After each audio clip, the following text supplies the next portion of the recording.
I have a closet in my office I like to call the gear cemetery. It's full of random lights and microphones and keyboards and tech gear that I bought with amazing intentions of leveling up my production skills, but I just never used it. Why? I'm an overwhelmed business owner. I have clients, I have videos to create, and I have so much to do that I just couldn't bear the thought of learning another thing, setting up another thing. Maybe that's you. Maybe you're a business owner and you're here on YouTube because you really want to build a channel that will attract clients and revenue. You have so many ideas for videos, but the perfectionist kicks in and you see all these other people on YouTube making really amazing looking videos that you either don't have the skills or the time or the budget to do. So what do? You just don't make your videos. I know, because even with 20 years of experience in television and video production, I was there. The past 4 or 5 months, I got so in my own head about content creation, thinking it had to look and sound perfect, that I didn't release a video for like 4 months. And I don't want that for you or me. So today, we are going to dive into low effort, high conversion video production. And I don't mean lazy, I mean smart and full of soul. Hitting record, sharing your stories, and then having clients connect with you because they see themselves in your content and they know you can help them. Because people don't buy from the camera lens or the person with the sassiest looking videos, they buy from people they connect with. So let's start with the gear trap. I want to get this out of the way right off the bat. You do not have to spend a ton of money to get an amazing looking video. You can totally invest in a ton of great stuff to spice things up, lights for your background, fancy lights for your foreground. But if you have a simple window, that'll do the trick. The key is to position the window between you and the lens. So don't stand with the window behind you or sit in an office or an environment where there's a window behind you, because that's just going to be really bad lighting for you. That is the free way to get amazing lighting in your video. If you can invest in lights, avoid ring lights, and I'll tell you why. First of all, they don't provide a very nice, even lighting on your face. And second of all, if you wear glasses, they are always going to show in your lenses because you're not a robot. You're not going to stay still. You're going to move around. And when you do that, viewers are going to see the ring light in your glasses, and that's going to be distracting. I've seen this in a lot of YouTube videos lately, and I just want to reach through the screen and say, just stop moving your head because I can just see your ring light. Or maybe get a different light. These lights don't have to break the bank. There's panel lights you can get on Amazon for less than $100 that will really make a difference. They can even the light on your face, especially if you're somewhere where you don't have access to a window, and it will make you look better right then and there. You set it up once, and it's there. You just turn it on when you need it. Let's move on to audio. This is a place that will make or break your videos for YouTube.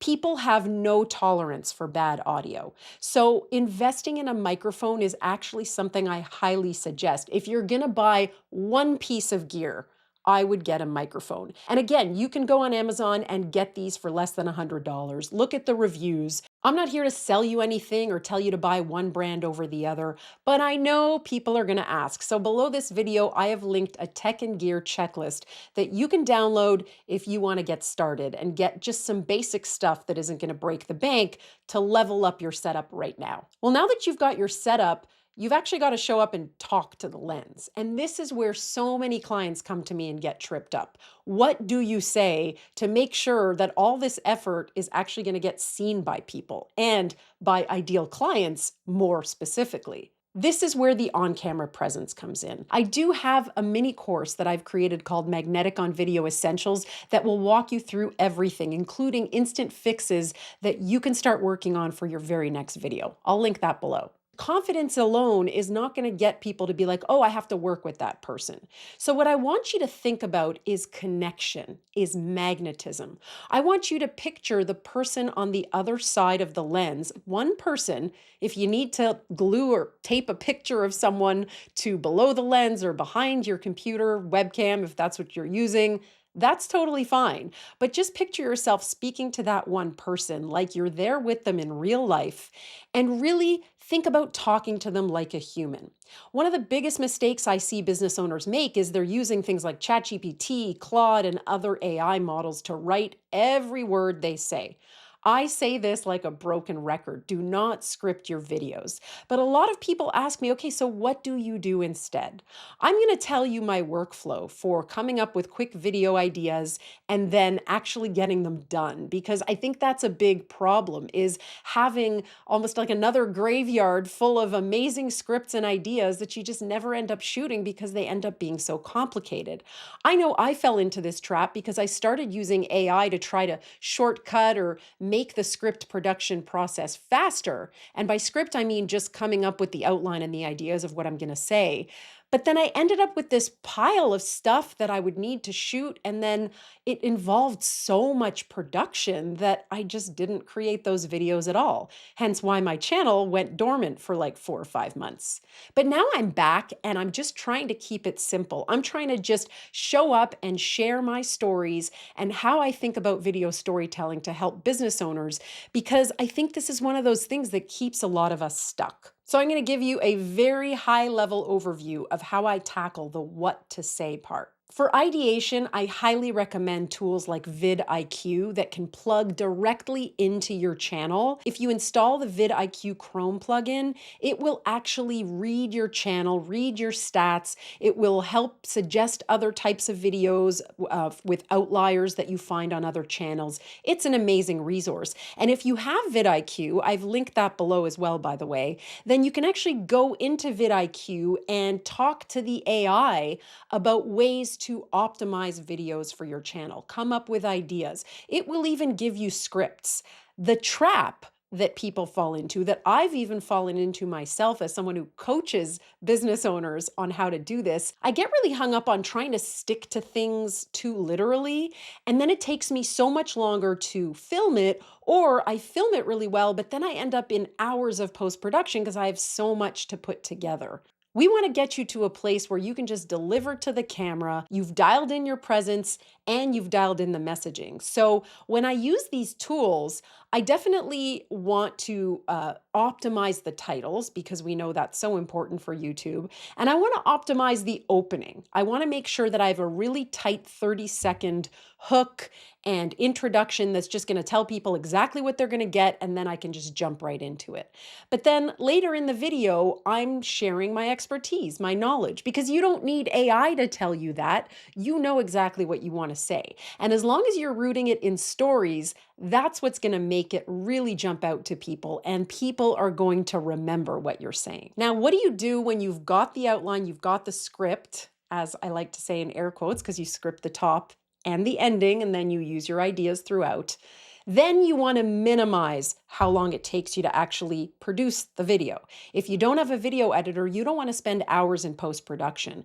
So if you deliver it in chunks to the camera, don't try to remember everything.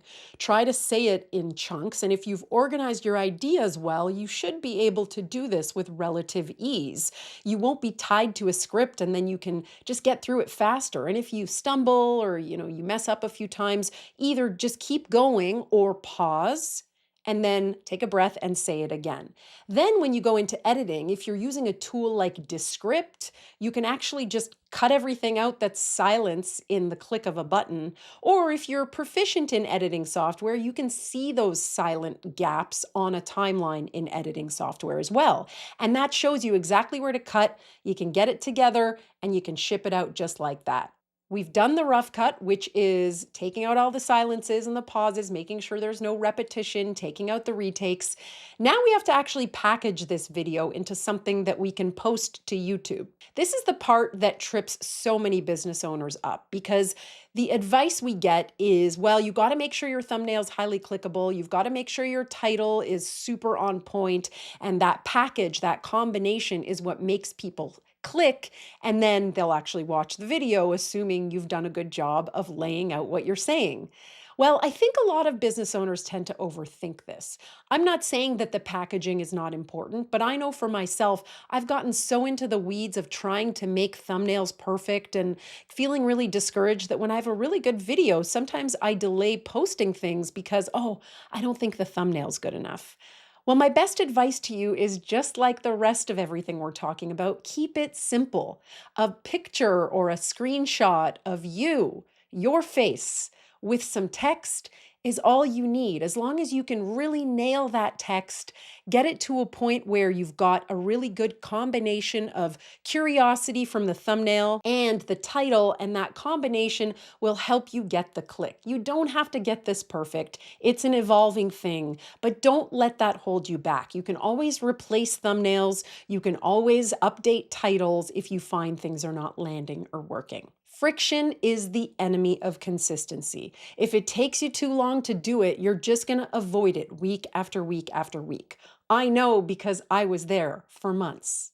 You have to realize that your message is more important than the production value or whether your thumbnails look like Mr. Beast. If you're solving a problem for your client, making them feel seen, using storytelling in your content, you've already done the heavy lifting. So don't overthink the rest. You have a business to run. You can spend years waiting until you have the perfect setup, the budget for a great studio, or you can show up, create content, and help people through a library of videos that actually solves the problems that they're looking for help with. That's how you build a business with video, not with all of this fancy production stuff. That can always come later. And if you really want to dive more into the art of how to script your videos without actually scripting them, if you know what I mean, check out this video next. I go through the whole process.